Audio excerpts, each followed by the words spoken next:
Everyone, welcome back to दीवा styling creators drafting and stitching, जहां आपको बुटीक स्टाइल स्टिचिंग बहुत ही आसान तरीके से सिखाई जाती है। आज की वीडियो में हम नेक्स्ट चार्ट को एक्सप्लेन करेंगे और समझेंगे कि नेक्स्ट चार्ट हम कैसे यूज कर सकते हैं। नेक्स्ट जो चार्ट हमारा है वो ब्लाउज लूजिंग चार्ट है। ब्लाउज लूजिंग चार्ट हम किस तरह से यूज करते हैं वो हम देखेंगे। देखिए, जो ब्लाउज होते हैं वो या तो हमारे पैक नेक के होते हैं या हमारे डीप नेक के होते हैं। ठीक है, फ्रंट और बैक दोनों की बात हो रही है। जब भी हम लूजिंग देते हैं तो बैक नेक के हिसाब से हमने लूजिंग देनी होती है। सबसे पहले हम बात करेंगे पैक नेक की। देखिए, पैक नेक अगर आपका है, फ्रंट में हो चाहे बैक में हो, आपको जो पैक नेक है उसका मतलब क्या होगा, आपको नेक शॉर्ट होगा। ठीक है, और आपका आर्म होल आपने किस हिसाब से लेना है या शोल्डर आपने किस हिसाब से लेना है। आर्म होल में आप फॉर्मूला लगाएंगे पैक नेक आर्म होल वाला फॉर्मूला, और शोल्डर आपने अपने शोल्डर का हाफ करके ले लेना है। ठीक है, डाउन हमने कितना आना है, जितना भी हमारे शोल्डर की स्लोप होती है उसके अकॉर्डिंगली हम दे देंगे। लूजिंग की अगर मैं बात करूं तो पैक नेक में आपने 3 इंच की लूजिंग देनी ही है, ये कंपल्सरी है। अगर आप 3 इंच की लूजिंग नहीं देंगे तो आपका आर्म होल आपको डेफिनेटली टाइट होगा। तो ये वाला जो 3 इंच की लूजिंग है ये सिर्फ और सिर्फ पैक नेक में ही चलेगी। ठीक है, आई होप आपको इतना क्लियर होगा। अब हम बात करते हैं डीप नेक की। देखिए, डीप नेक क्या होता है, जब हम बात करें डीप नेक की तो ब्लाउज का डीप नेक अगर मैं बात करूं 5.5 इंच से शुरू हो जाता है। तो मे भी मान लीजिए ये 5.5 इंच है, उसके बाद 7 इंच भी आ सकता है, 8 इंच भी आ सकता है, 10 इंच भी आ सकता है और बैकलेस ब्लाउज भी आ सकता है। तो अलग अलग जब नेक की डीपनेस होती है तो हमें लूजिंग भी अलग अलग तरीके से ही ऐड करनी होती है।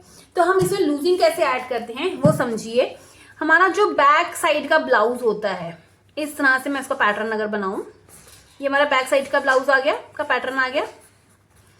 हमने ये देखना है कि हमारे यहाँ पर बेल्ट कितनी बची है।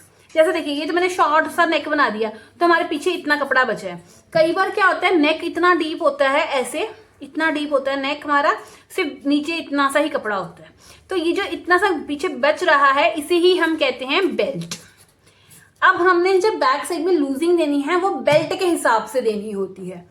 अब बेल्ट कैसे हम देखेंगे, मान लीजिए अगर आपकी बेल्ट 0 से 2 इंच की है, जैसे मान लीजिए आपका जो नेक बनेगा वो इस हिसाब से बनेगा, ये आपका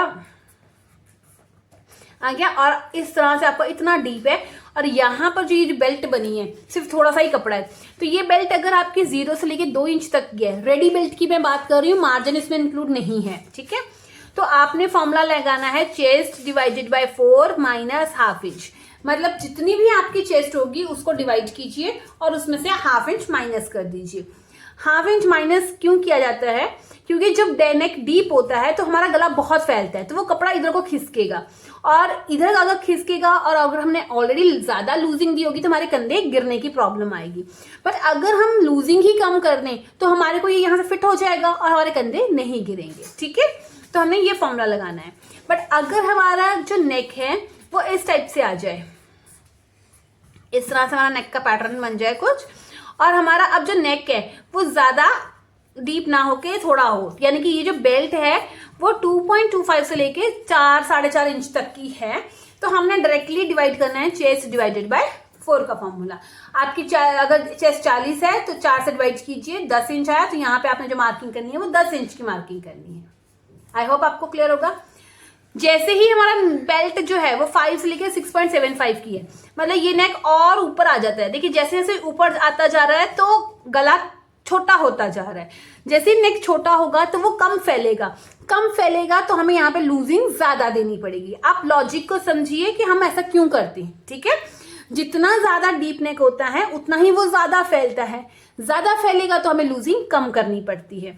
बट जैसे नेक छोटे होते रहते हैं तो उनका जो फैलाव है वो कम होता है, इसलिए हमें अपनी तरफ से लूजिंग देनी पड़ती है। तो जैसे ही हमारा नेक 5 से 6.75 तक आएगा तो हमारा जो फॉर्मूला हो जाएगा, चेस्ट में पहले हम 1 इंच प्लस करेंगे, फिर डिवाइड करेंगे 4 से। मान लीजिए आपकी चेस्ट 40 है, उसमें आपने 1 इंच प्लस किया तो कितना आ गया 41। अब आप 41 को 4 से डिवाइड करेंगे तो आएगा 10.25, तो आपने 10.25 की मार्किंग करनी है। क्लियर है इतना। यही अगर आपकी जो बेल्ट का साइज है और नेक ऊपर हो जाता है, ये 7 इंच आ जाता है, 7 या उससे ऊपर आता है, तो आपने चेस्ट में 1.5 इंच प्लस करना है और फिर 4 से डिवाइड करके ही आपने चेस्ट की मार्किंग करनी है। ब्लाउज में बैक साइड में जो हम लूजिंग देते हैं वो इसी हिसाब से देते हैं। अगर आपका डीप नेक है तो मैंने आपको ये वाले मेथड बताए हैं कि अलग अलग बेल्ट साइज पे हमने अलग अलग लूजिंग देनी है। और अगर हमारा बैक साइड से बैक्स की बात हो रही है, बैक नेक है तो 3 इंच की हम लूजिंग देंगे।